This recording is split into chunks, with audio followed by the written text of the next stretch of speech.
എൻ്റെ എല്ലാ പ്രിയപ്പെട്ട കൂട്ടുകാർക്കും മിസ് ചാൻഡീസ് ഫുഡ് നോട്ട്സിൻ്റെ മറ്റൊരു എപ്പിസോഡിലേക്ക് വളരെ സ്നേഹപൂർവ്വം സ്വാഗതം.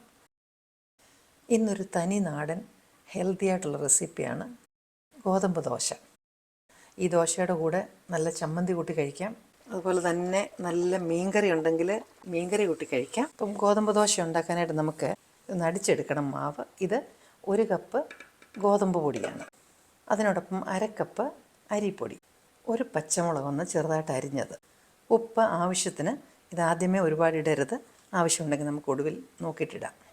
1 നുള്ളു കായം അല്ലെങ്കിൽ 1/8 ടീസ്പൂൺ, ഒരു 1/2 ടീസ്പൂൺ ജീരകം, ക്യുമിൻ സീഡാണ്, ഫെനൽ സീഡല്ല. ഇതൊരു 3-4 ഏതൾ കറിവേപ്പില. കറിവേപ്പില ഇല്ലാത്ത കച്ചവടമില്ലെന്ന് ഇപ്പോൾ നിങ്ങൾ വിചാരിക്കുമായിരിക്കും അല്ലേ എൻ്റെ എല്ലാ റെസിപ്പിയിലും. 1 സ്പൂൺ തൈര്, മയം വരാനായിട്ടാണ് നമ്മൾ തൈര് ചേർക്കുന്നത്. എന്നിട്ട് ഇതിലേക്ക് നമുക്ക് കുറച്ച് വെള്ളം ഒഴിച്ചിട്ട് അരച്ചെടുക്കണം. 1 കപ്പ് വെള്ളം ഒന്ന് അരച്ച് വെച്ച് നോക്കാം, ഇല്ലെങ്കിൽ ഒരു 1.25 കപ്പ് മതിയാവും. ഇതിപ്പോൾ അരച്ചെടുത്തിട്ടുണ്ട്. ഇതൊന്ന് നന്നായിട്ട് കലക്കി, ഇത് കട്ടയൊന്നും ഇല്ലാതെ, പൊടിയല്ലേ നമ്മളിട്ടത്. ഇനി ഇതിനകത്ത് നമുക്കൊരു സാധനം കൂടെ ഒന്ന് ചേർക്കാനുണ്ട്. അതൊരു സവാളയാണ്. അത് നമ്മളിങ്ങനെ ചെറുതായിട്ട് ഫൈനായിട്ട് അരിയണം. അപ്പോൾ അതിന് വേണ്ടിയിട്ട് ഇതിങ്ങനെ ഒരു ഹാഫ് മതി. ഇങ്ങനെ ചെയ്തതിന് ശേഷം ഇതിങ്ങനെ സ്പ്ലിറ്റ് ചെയ്തിട്ട് വേണം നമ്മൾ അരിയാൻ. അപ്പോൾ നമുക്ക് ചെറുതായിട്ട് കിട്ടും. ഇങ്ങനെ നമ്മളിത് പൊടിയായിട്ട് അരിഞ്ഞാൽ മതി. ഇച്ചിരി വലുതായിട്ട് അരിഞ്ഞാലും കുഴപ്പമില്ല, പക്ഷേങ്കിൽ അതിൻ്റെ ഭംഗി ഇങ്ങനെ ചെറുതായിട്ട് തരിതരിപ്പായിട്ട് തന്നെ അതിനകത്ത് കിടക്കുന്നതായിരിക്കും. ചോപ്പർ വെച്ചരിഞ്ഞാലും മതി. ചാനൽ സബ്സ്ക്രൈബ് ചെയ്തില്ലെങ്കിൽ സബ്സ്ക്രൈബ് ബട്ടൺ പ്രസ് ചെയ്യാനും, അപ്പോൾ വരുന്ന ബെല്ലൈക്കൺ പ്രസ് ചെയ്തതിന് ശേഷം ഓൾ എന്നുള്ള ഓപ്ഷൻ സെലക്ട് ചെയ്യാനും മറക്കരുത്. അങ്ങനെയാണെങ്കിൽ ഞാനിടുന്ന എല്ലാ വീഡിയോസിൻ്റെയും നോട്ടിഫിക്കേഷൻസ് നിങ്ങൾക്ക് ഉടൻ തന്നെ ലഭിക്കും. അപ്പോൾ ഉള്ളി അരിഞ്ഞു വെച്ചു. ഇനി നമുക്കിത് മാവ് ഒരു പാത്രത്തിനകത്തോട്ട് ഒഴിക്കാം. ഇച്ചിരി ലൂസായിട്ട് കിടക്കണേ. ഇതിലേക്ക് നമ്മൾ അരിഞ്ഞു വെച്ച ഉള്ളി ഇടാം. നല്ല ടേസ്റ്റിയാണിത്. ഉപ്പ് മാവിന് പോരെങ്കിൽ ഇപ്പം ഈ സമയത്ത് ഇട്ടിട്ട് ഇത് നമുക്കൊന്ന് ഇളക്കി വയ്ക്കാം. എന്നിട്ട് ഇതിൻ്റെ കൂടെ പെട്ടെന്നൊരു ചട്നിയും കൂടെ നമുക്കങ്ങ് ചെയ്യാം. ഫിഷ് കറി ഉണ്ട്, അത് ഇഷ്ടമുള്ളവർ കൂട്ടി കഴിക്കാം. എങ്കിലും ഇതിൻ്റെ കൂടെ ഒരു സിമ്പിളായിട്ടുള്ള ചട്നിയുടെ റെസിപ്പിയും കൂടെ ഞാൻ പറയാം. ഈ മാവ് ഇവിടെ നിന്ന് അടഞ്ഞിരിക്കട്ടെ. ചട്നി ഉണ്ടാക്കാനായിട്ട് തേങ്ങ ഇട്ടു. നമുക്ക് വീട്ടിൽ ആവശ്യമുള്ളതുപോലെ അനുസരിച്ച് തേങ്ങ ഇട്ട് ചമ്മന്തി അരയ്ക്കാം.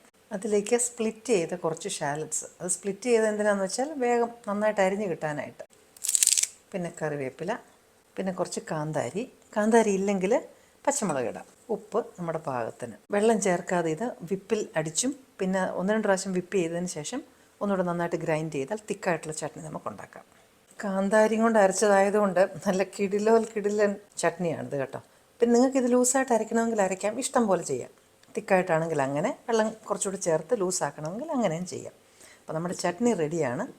പിന്നെ മീൻകറി ഞാൻ ഓൾറെഡി കാണിച്ചു, ഇഷ്ടമുള്ളത് കൂട്ടി കഴിക്കാം. അപ്പോൾ ഇതെല്ലാം റെഡിയാക്കി വെച്ചിട്ട് വേണം ദോശ ഉണ്ടാക്കാൻ.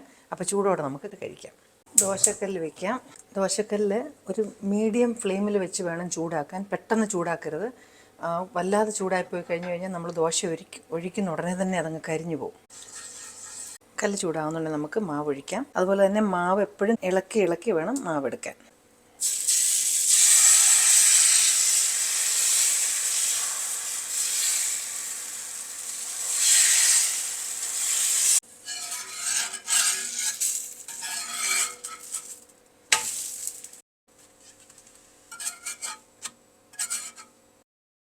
അപ്പം നമ്മുടെ ദോശയെല്ലാം റെഡിയാണ്.